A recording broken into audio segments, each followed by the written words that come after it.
Waalaikumsalam warahmatullahi wabarakatuh. Bismillahirrahmanirrahim. Al-Fatihah ala kadhiniya wa ala kulli niyatin shalih. Amana wasil. Sallallahu alaihi wasallam. Al-Fatihah. A'udzu billahi minasyaitonir rajim. Bismillahirrahmanirrahim. Alhamdulillahi rabbil alamin. Arrahmanir rahim. Maliki yaumiddin. إياك نعبد وإياك نستعين اهدنا الصراط المستقيم صراط الذين أنعمت عليهم.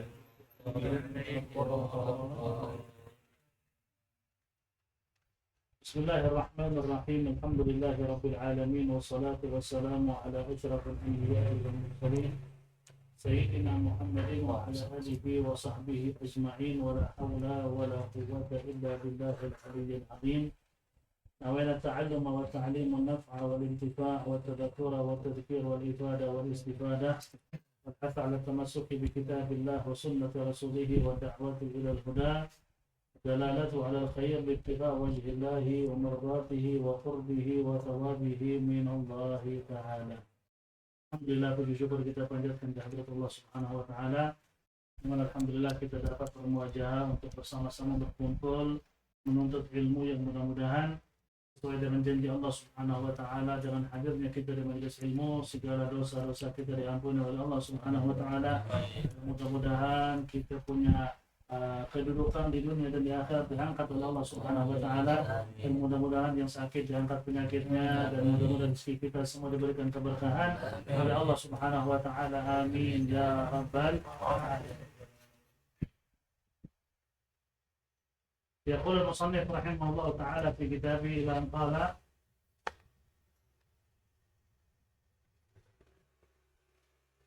في سورة الصوم.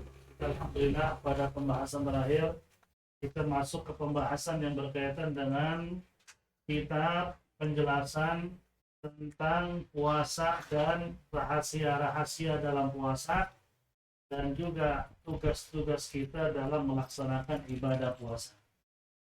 Kita bukan bahas soal rukun puasa, syarat puasa, itu ada di bab atau di pembahasan dalam ilmu fikih. Ini kita membahas rahasia-rahasia yang terkandung dalam ibadah-ibadah yang kita lakukan, termasuk ibadah puasa. Dan terakhir kita sampaikan dan kita jelaskan yaitu sunnah-sunnah yang dianjurkan tatkala kita sedang puasa di bulan Ramadan, yaitu fi'lil ma'ruf, berbuat kebaikan. Sebisa mungkin dari sejak bangun tidur hingga tidur lagi ketika di bulan Ramadan khususnya, sering-seringlah berusaha untuk selalu berbuat baik. Berbuat baik itu macam-macam. Bisa dengan ucapan, bisa dengan perbuatan, dan bisa dengan hati. Semua itu adalah sumber kebaikan. Dengan perbuatan kita bantu orang, kita sedekah, kita angkat kesulitan, kita bantu orang sedang kesulitan, lagi ada jenazah kita ikut potong. Pokoknya apapun yang kita bisa berbuat dengan anggota badan kita. Kalau nggak bisa dengan lisan, ucapan yang baik, berzikir, baca Quran, banyakin istighfar, apapun kebaikan kita lakukan. Nggak bisa juga dengan hati kita sering-sering istighfar dalam hati. Ketika melihat sesuatu yang tidak baik, kita langsung alihkan pandangan dan kita istighfar dan banyak-banyak ingat Allah dengan hati kita. Nah, itu namanya perbuatan baik dengan hati. Jadi di Ramadan maupun di luar Ramadan emang kita dianjurkan oleh Allah melalui baginda Rasul sallallahu alaihi wasallam untuk selalu berbuat baik. Maka dikatakan oleh Al-Ghazali alaihi rahmatullah, beliau, tanda Allah cinta kepada antum atau tidak, lihat kebiasaan antum dalam sehari. Itu kata Imam Ghazali kan. Sejak antum bangun tidur sampai tidur lagi. Hari itu dari bangun tidur sampai tidur lagi. Lebih banyak berbuat baik atau lebih banyak berbuat buruk? Kalau lebih banyak kebaikannya, buruknya lebih dikit, berarti Allah sayang. Makanya Allah selalu gerakin kita untuk selalu berbuat baik. Itu tanda Allah cinta. Cuman kalau dalam sehari keburukan kita lebih banyak daripada kebaikan kita, itu na'udzubillah min dzalik, khawatir tanda Allah nggak sayang. Tak peduli lah. Ya, kalau Allah dengan peduli dengan seorang hamba, diulur bagi dia semuanya. Duit dikasih, sehat dikasih, lalai dikasih. Itu yang dikatakan dalam Al-Quran, wa umli lahum inna kaidi matin. Aku ulur buat mereka, kata Allah. Dan sesungguhnya tipu dayaku sangat dahsyat. Itu datang saatnya hancur lebur kayak Fir'aun. Fir'aun semasa hidup bagaimana coba? Apa yang dia nggak punya? Cuman di akhir hayatnya dihinakan sama Allah, ditenggelamkan, dan jasadnya dibikin utuh sama Allah supaya jadi ibrah, pelajaran buat kita yang masih hidup. Apalagi disunahkan ketika puasa Ramadan, wa kathratus sadaqah, ya, banyak-banyak bersedekah. Ada hadis saya lupa, tapi ada hadisnya saya belum cari lagi. Itu hadis luar biasa kalau kita baca, subhanallah. Jadi inti daripada itu hadis dikatakan oleh Nabi, jika Allah mencintai seseorang, jika Allah mencintai seseorang ya, dan Allah sayang sama dia, cinta sama dia, di antara tandanya kata Nabi, Allah bikin banyak orang di luar sana kebutuhan mereka itu ada di tangan dia. Tuh, ada orang kalau disayang sama Allah, dibikin orang lain tuh butuh sama dia. Itu tanda Allah sayang sama dia, dan Allah kasih dia kesempatan untuk membantu. Seolah-olah dia menjadi wakil dari Allah langsung untuk membantu hamba-hamba Allah. Itu tanda. Nah, ketika antum datangin nama fulan ini minta tolong, ini minta solusi, ini minta tolong begini, dan antum nih banyak orang rujukan, itu tanda antum punya sesuatu yang spesial di hadapan Allah. Antum sadar. Kita kan begitu, semua orang butuh sebenarnya. Ini datang.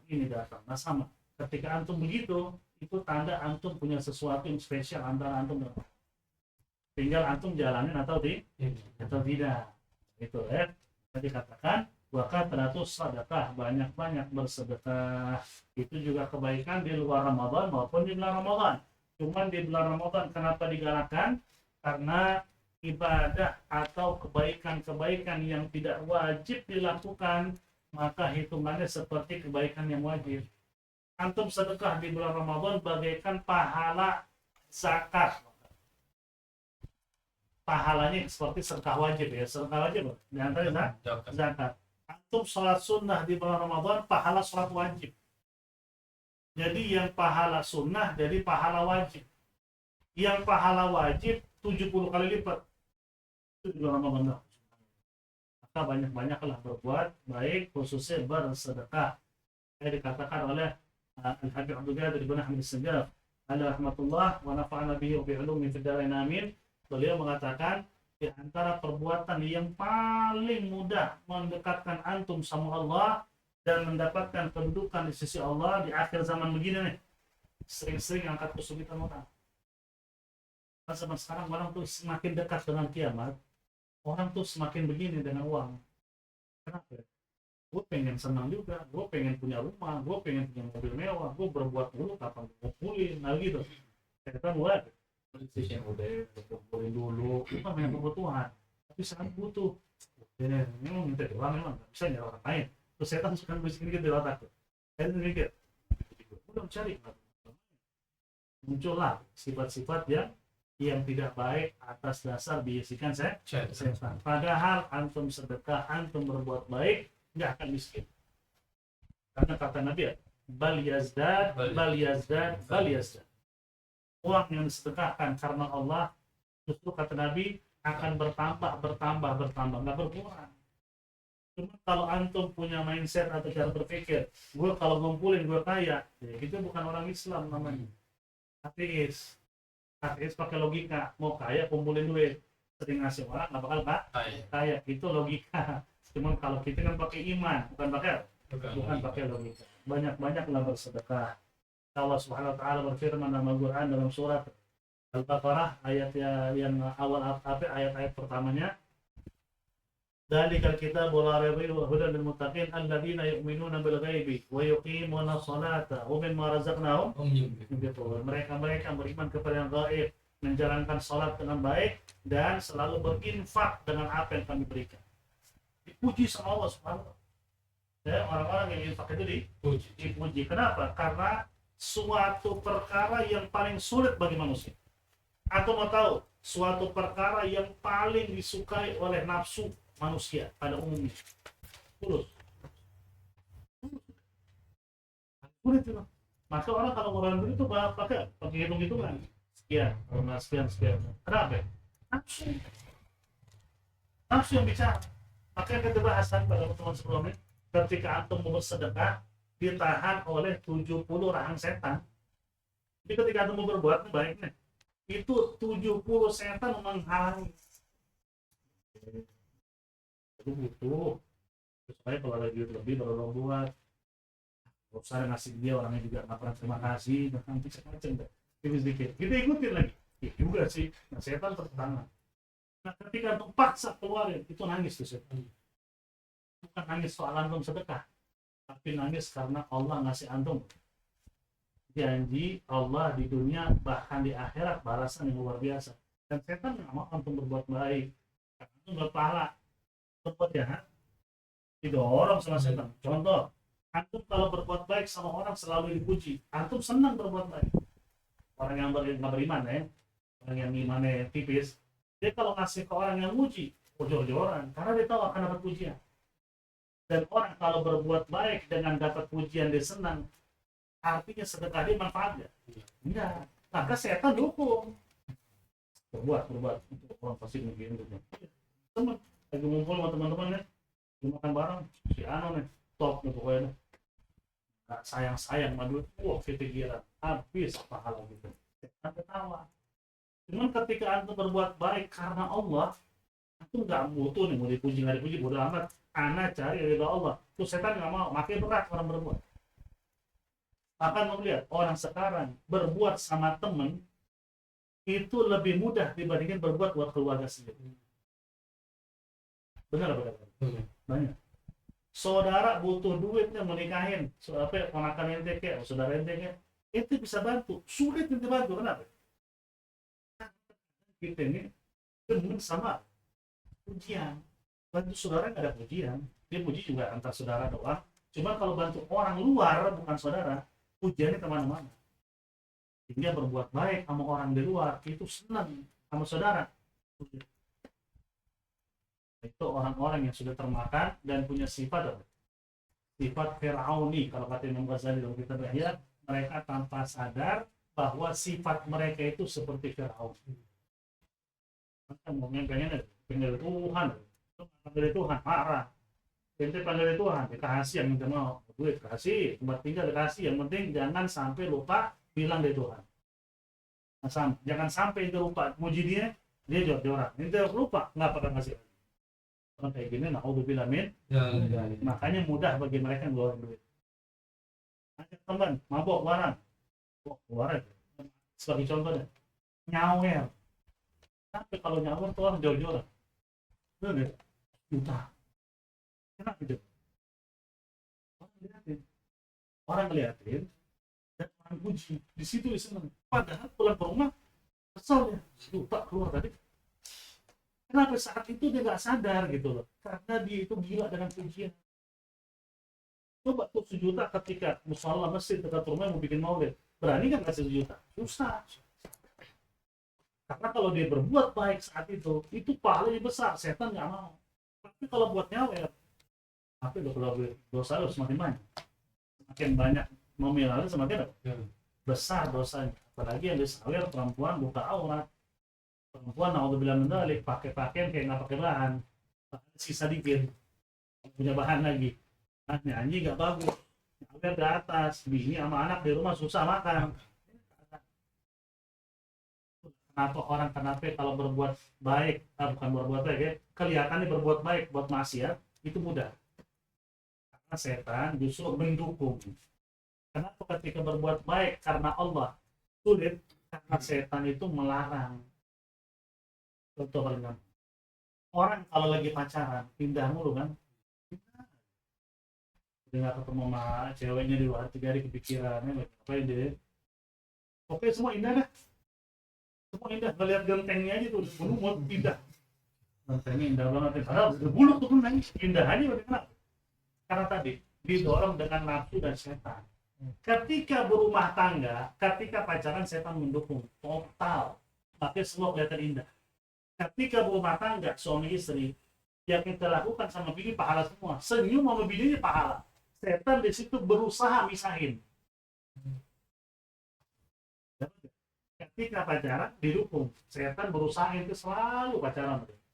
Ketika ente nikah, setan berusaha ente cerai. Nah, ketika nikah semuanya halal. Ketika pacaran semuanya dosa. Beda keadaan. Apa waktu masih pacaran, Indo aja begitu udah nikah kan, bini aja bingung. Dulu pacaran lo kayaknya baik banget, beda. Nah, kenapa kayak gitu? Karena sekarang yang bicara hati, yang bicara iman. Ketika pacaran bicara nafsu, dibantu dengan bisikan saya.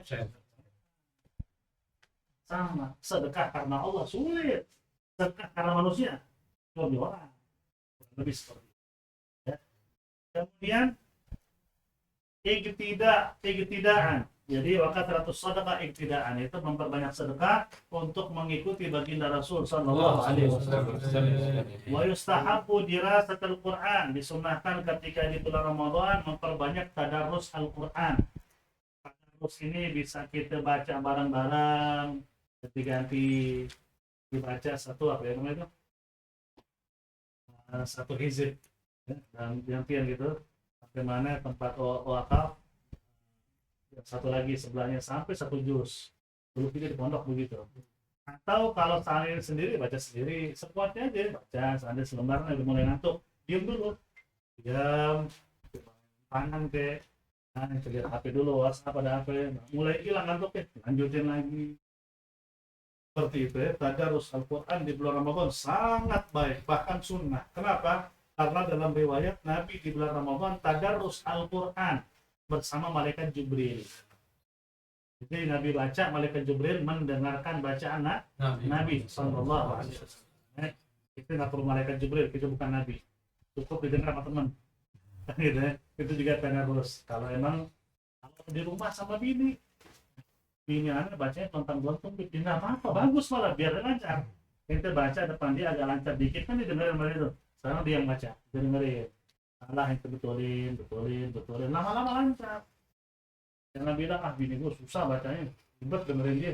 Justru salah, itu nggak mendidik kalau seperti itu. Baca bareng-bareng. Justru itu motivasi buat kita selalu baca. Bini pun semakin senang dengan Al-Quran. Baca. Kalau kita suka demen kalau baru sholat tuh bini suka bilang apa? Mau ngambil Quran baca boleh gak? Gak senang, kita dengerin dia baca. Justru bagus. Jangan lagi begitu, mau dengerin saya baca gak sebentar. Yang lancar Qurannya pulang itu banget sih lo, gimana dia mau kenal agama, kita juga harus nasihat dorongan motivasi seperti itu. Karena dikatakan oleh Allah dalam Al-Quran dalam firman-Nya, a'udzubillahi minasyaitonir rajim, syahrul Ramadan alladzi unzila fihi al-Quran hudan lin-nas wa bayyinatin minal huda wal furqan, sampai akhir ayat. Syahrul Ramadan, bulan Ramadan kata Allah, alladzi unzila fihi al-Quran, yang dimana di bulan Ramadan Allah turunkan Al-Quran. Bahkan dikatakan kitab-kitab yang lain pun turun di bulan Ramadan. Masuk Injil, Zabur, Taurat, katanya ayat-ayat pertama itu turun di bulan Ramadan. Kita baca ya. Al-Quran juga sama, diturunkan di bulan Ramadan. Di malam Lailatul Qadar. Surat apa yang turun Lailatul Qadar? Iqra. Ketika Nabi berada di gua Hira. Nabi itu ke Gua Hira dari usia 38 tahun tuh udah sering ke Gua Hira, khususnya di bulan Ramadan. Subhanallah, kayak udah diarahin sama Allah. Asal di bulan Ramadan Nabi di Gua Hira ngasingin diri.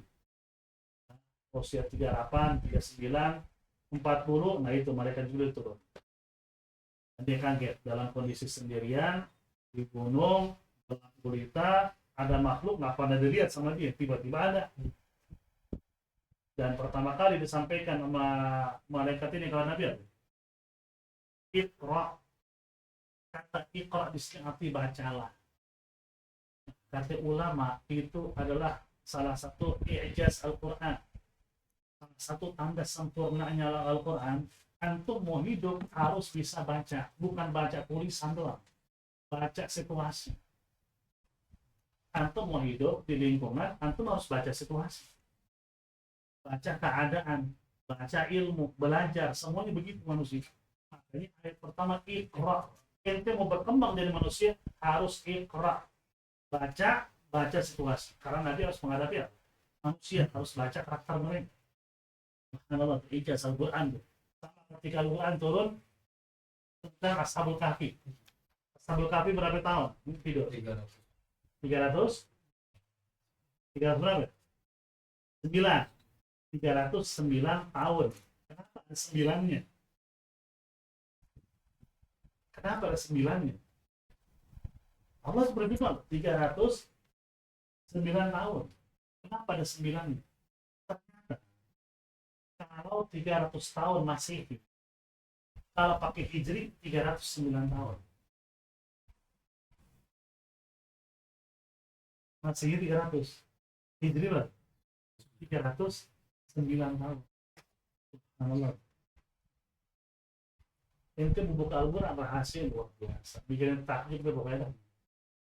Mungkin ada manusia kalau punya akal bilang itu karangan Muhammad, nggak mungkin gitu. Mungkin karena manusia. Subhanallah.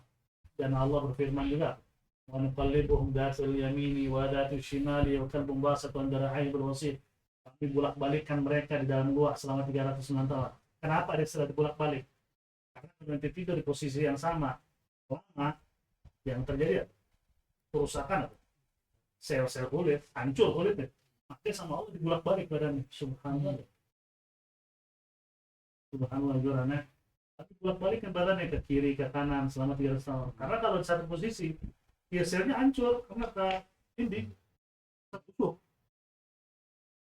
Kalau itu karangan Nabi Muhammad dari mana kita tahu sel bisa tusuk kalau lama tiduran begitu. Itu firman Allah. Subhanallah, luar biasa kalau kita baca Al-Quran dan mengetahui rahasia-rahasia Al-Quran. Al-Quran itu dimulai dengan apa? Bismillahirrahmanirrahim. Belum Al-Fatihah kan? Diakhiri dengan An-Nas. Dengan huruf sin, diawali dengan ba, bismillah, diakhiri dengan sin, An-Nas. Kalau digabung ba dan sin jadi apa? Bas. Tahu nggak arti bas? Cukup lengkap. Maksud gitu. Bismillah, ba, An-Nas, sin, digabung ba dengan sin jadi bas. Bas itu cukup. Ini Al-Quran cukup sudah sempurna. Hasil Quran. Saya bilang kalau ada orang murtad, nggak mungkin murtad karena kepercayaan. Bohong. Nggak mungkin. Pasti ada sesuatu. Apa kepercayaan apaan? Itu gimana mau ingkarin Al-Quran? Profesor yang udah botak parahnya tuh, saking berilmunya, syahadat. Itu bukan Al-Quran. Akhirnya syahadat. Dan tiba-tiba ada murtad karena keyakinan nggak masuk akal. Pasti ada sebab. Itu jujur aja. Entah pasangan, entah bulus, entah jabatan.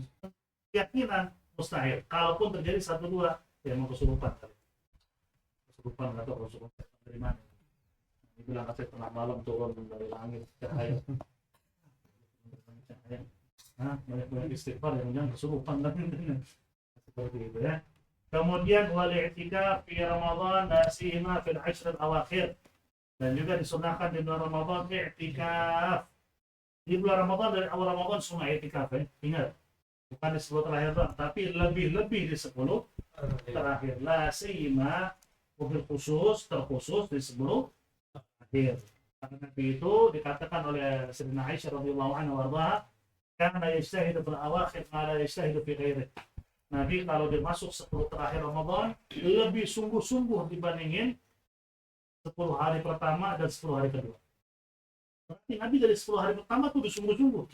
10 hari kedua masuk, lebih sungguh-sungguh. 10 hari ketiga lebih sungguh-sungguh lagi. Kalau umat itu 10 hari pertama sungguh-sungguh, 10 hari kedua nggak tahu kemana, 10 hari ketiga lebarannya otaknya. Kan seperti itu, kebalik. Kalau Nabi itu semakin mendekati akhir Ramadan semakin semangat. Umatnya semakin mendekati akhir Ramadan, makin mikirin Itu aja, baju lebaran sama lebaran. Bukan mikir Ramadan biar dapat Lailatul Qadar, kebalik sih. Allah ngingetin kepada kita kalau ente mau hidupnya senang, hidupnya bahagia, hidupnya selalu Allah lindungi, lagarkan lakum fi Rasulillah uswatun hasanah. Surat Al-Baqarah itu Nabi sudah. Nabi kayak gimana? Ikutin, jangan balik.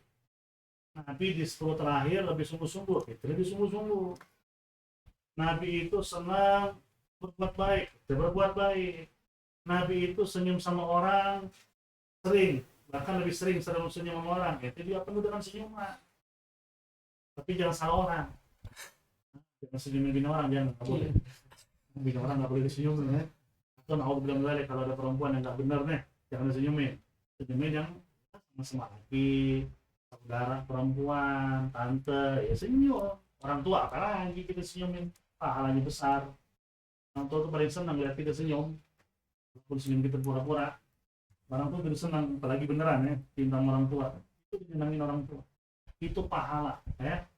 Ibtisamu ka fi wajhi akhika sadaqah, atau kama qala Nabi sallallahu alaihi wasallam. Senyummu di wajah saudaramu yang muslim sedekah.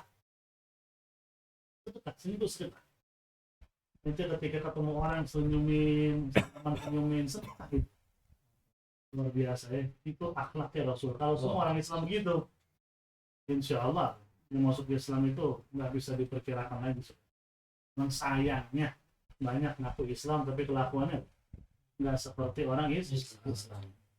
Wa fi sahihaini min hadithi Aisyah radhiyallahu anha qalat kana an-nabiy sallallahu alaihi wasallam idza dakhala al-ashr al-akhir shadda ma'zar wa ahya al-lail wa ayqadha ahlah.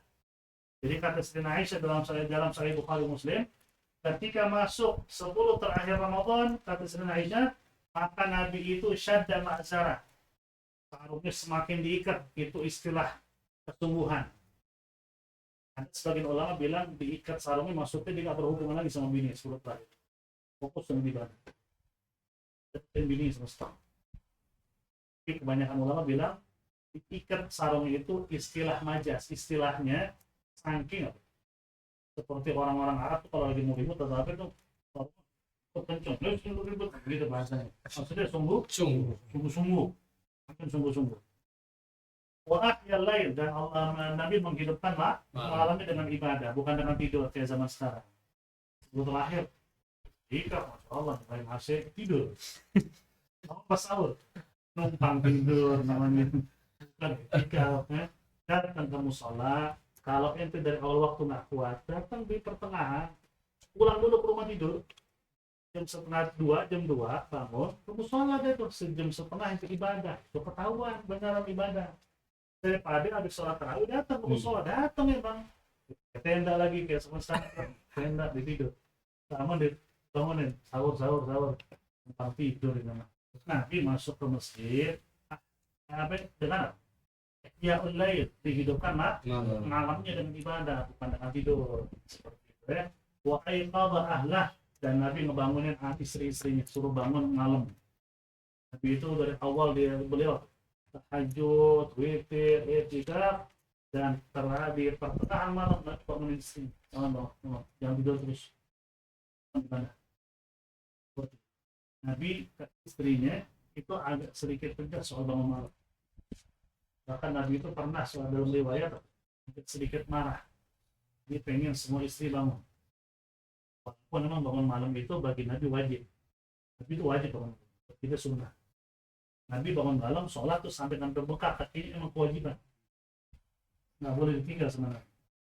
Istri dibangunin mendekati akhir malam tuh, supaya mereka juga dapat pahala bangun malam, walaupun nggak dari awal bangun bareng. Nabi sering sholat, sering Aisyah lagi tidur. Aisyah suka nyari-nyari kan, di zaman Nabi dulu nggak ada makan. Nyari kesentuh kaki Nabi lagi sujud gitu kan, dari Aisyah tidur. Begitu malam ibadah, paginya jihad di jalan Allah dengan dakwah dan lain sebagainya. Itulah baginda Rasul sallallahu alaihi wasallam. Wa dzakara ulama fi ma'na shadd al-mizar wajhain. Nah ini sini dijelasin. Dan para ulama membahas soal tadi syaddul mizar, yaitu mengikat mizar, mengikat sarung, ada dua pendapat. Ada pendapat pertama bilang Nabi nggak mendekati istrinya sama sekali. Nah, khusus 10 hari terakhir Nabi nggak pernah mau ketemu bini, nggak mau diganggu dengan ibadah. Itu pendapat pertama. Pendapat yang kedua dikatakan kinayah. Kinayah maksudnya istilah orang lagi sungguh. Seperti kalau kita baca ayat Al-Quran, Alhamdulillah bisyaratul rajim, yauma yukshafu an saqin wa yad'una ila sujudi fala yastati'un. Di hari kiamat yukshafu an saq. Kalau Wahabi Salafi bilang Allah membuka betisnya. Tahu dari mana itu? Allah punya betis, bingung gitu. Kata Abdullah bin Abbas, orang yang paling paham Al-Quran, doa Nabi langsung, itu istilah saking ketakutan keadaan. Inti kalau pakai sarung terjadi gempa, terjadi kebakaran, terjadi banjir, pakai sarung, apa yang pertama kali dilakukan? Sarungnya diangkat, terus kagak digulung, sampai betis kelihatan. Istilah seperti itu, saking keadaan serem, seperti orang yang gulung sarungnya, sampai betisnya kelihatan, saking ketakutannya maksudnya. Ketakutannya dari dia. Tapi Wahabi Salafi punya tafsir sendiri. Dia bilang di hari kiamat Allah buka betisnya. Berarti kan nggak percaya nggak? Dibuka betisnya, dia ngomong sama hamba-hambanya. Kalian kenal aku nggak? Hamba-hamba bilang, kenal ya Allah. Dari mana kalian kenal? Karena dari betismu ya Allah. La ilaha illallah. Kita lagi bayang. Betis, penghaka, tempat dia duduk. Ini Tuhan, kita teman diajak ngopi nih.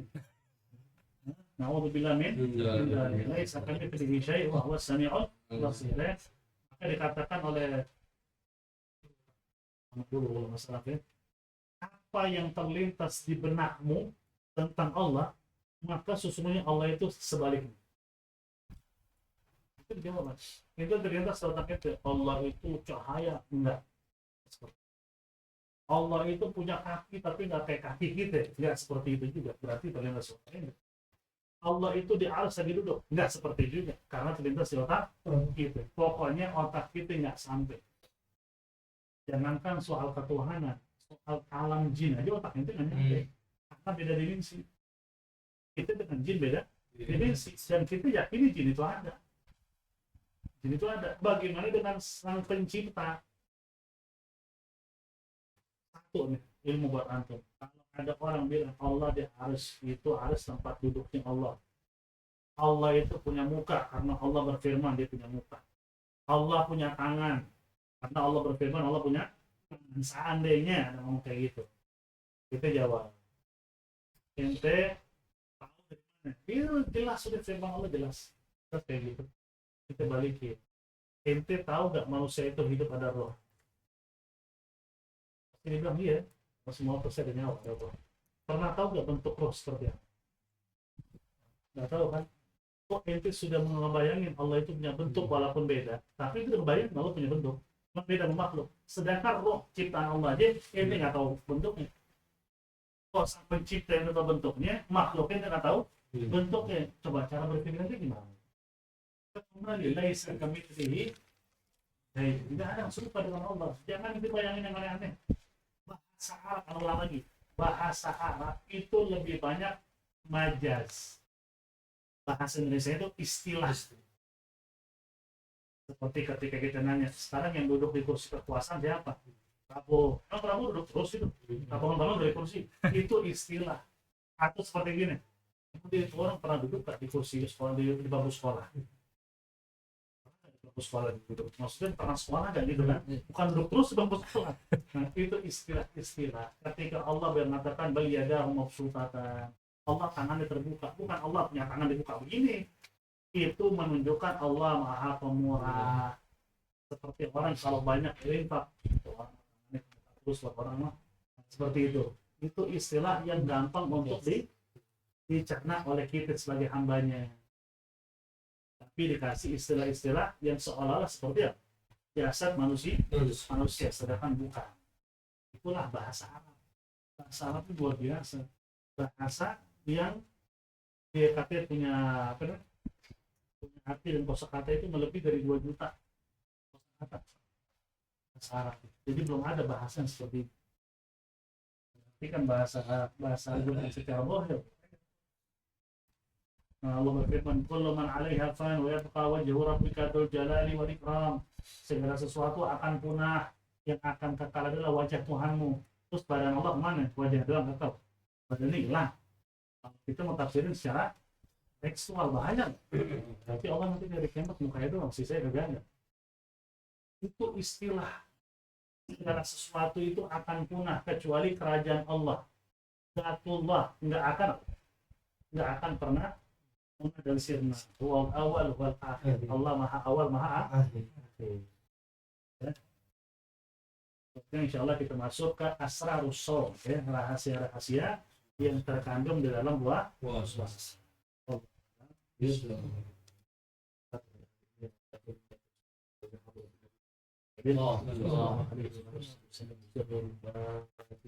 أعوذ بالله من الشيطان الرجيم بسم الله الرحمن الرحيم الحمد لله رب العالمين الرحمن الرحيم مالك يوم الدين إياك نعبد وإياك نستعين اهدنا الصراط المستقيم صراط الذين أنعمت عليهم غير المغضوب عليهم ولا الضالين الفاتحة يا فرج الحمد يا كاشف الغم يا من بحمده الحمد سبحان ربك رب العزة عما يصفون وسلام على المرسلين والحمد لله رب العالمين يا ربنا اعترفنا بأننا ضررنا وأننا اشتركنا وأشرنا وأتب علينا توبة تغسل من كل رغبة واغفر لنا العورات وآمن الروعات واغفر لوالدينا ربي